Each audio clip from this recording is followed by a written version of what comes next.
السلام ورحمۃ اللہ وبرکاتہ۔ دیکھیں آیت مبارکہ کے اندر تو صرف حضور نبی کائنات صلی اللہ علیہ وسلم کی ذات پر ہی درود پاک پڑھنے کا حکم ارشاد فرمایا گیا ہے، جیسا کہ قرآن مجید کی آیت میں بیان ہے کہ یا ایھا الذین آمنوا صلوا علیہ وسلموا تسلیما، کہ اے ایمان والو نبی پر درود اور خوب سلام بھیجو۔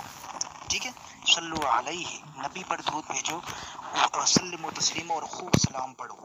تو یہاں پر تو صرف نبی کا ذکر ہے، حالانکہ آپ کہہ رہے ہیں کہ قرآن مجید کی آیت کے اندر آل کا بھی ذکر ہے۔ تو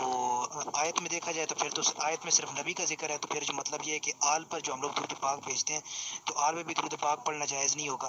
تو ایسا نہیں ہے، بلکہ درود پاک بھیجنے کا مطلب یہ ہوتا ہے کہ ہم لوگ درود پاک پڑھ کر ان کے لیے، یعنی جو پاکیزہ ہستیاں ہیں، حضور صلی اللہ علیہ وسلم کی ذات ہو گئی، اس کے علاوہ صحابہ کرام ہو گئے، اس کے علاوہ آل پاک ہو گئی، اولاد پاک ہو گئی، ازواج مطہرات ہو گئی، ٹھیک ہے، تابعین تبع تابعین ہو گئے، ان سب کے لیے ہم لوگ جو مطلب سمجھے درود پاک میں ان کو شامل کرتے ہیں نا، تو اس سے مراد یہ ہوتی ہے کہ اللہ تعالیٰ سے ہم لوگ گوئے کہ ان کے بارے میں رحمت اور مغفرت طلب کر رہے ہوتے ہیں۔ اللہ تعالیٰ سے ہم لوگ رحمت اور مغفرت طلب کر رہے ہوتے ہیں ان کے بارے میں، ٹھیک ہے، اور اس میں کوئی حرج کی بات نہیں ہے۔ آپ تفاسیر اٹھا کے دیکھ لیں، جتنی مطلب تفاسیر ہیں ان کے اندر جو ہے وہ اس آیت مبارکہ کا یہی مطلب بیان کیا گیا کہ یہاں پر جو صلات کا معنی ہے، درود پاک بھیجنے کا معنی ہے، اس سے مراد یہی ہوتا ہے کہ ہم لوگ اللہ تعالیٰ سے حضور نبی کریم صلی اللہ علیہ وسلم کی ذات پر یا آپ کی آل پاک اصحاب پاک کی ذات پر ہم لوگ گوئے کہ رحمت کو طلب کر رہے ہوتے ہیں کہ اے اللہ حضور نبی کریم صلی اللہ علیہ وسلم کے اوپر رحمت نازل فرما، ان کی آل پر رحمت نازل فرما، ان کے اصحاب پر رحمت نازل فرما، یا ان کی بخشش فرما، ان کی مغفرت فرما۔ تو یہ اس میں کوئی حرج کی بات تو نہیں ہوگی، ٹھیک ہے۔ اس کے علاوہ جو ہے وہ کیا نام ہے، ایک اور بات اس میں بھی یہ بھی یاد رکھیں کہ ہم لوگ جب درود پاک پڑھیں گے نا تو تب جو ہے وہ اس سے مراد یہ ہوگی کہ ہم لوگ جو ہے کہ اللہ تعالیٰ سے رحمت اور اللہ تعالیٰ سے مغفرت طلب کر رہے ہیں، ٹھیک ہے۔ لیکن جب اللہ تعالیٰ درود پڑھے گا، ٹھیک ہے، ان اللہ ملائکۃ یصلون علی النبی، ٹھیک ہے، کہ بے شک اللہ تعالیٰ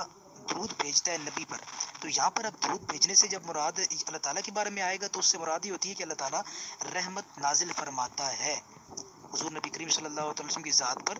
رحمت نازل فرماتا ہے۔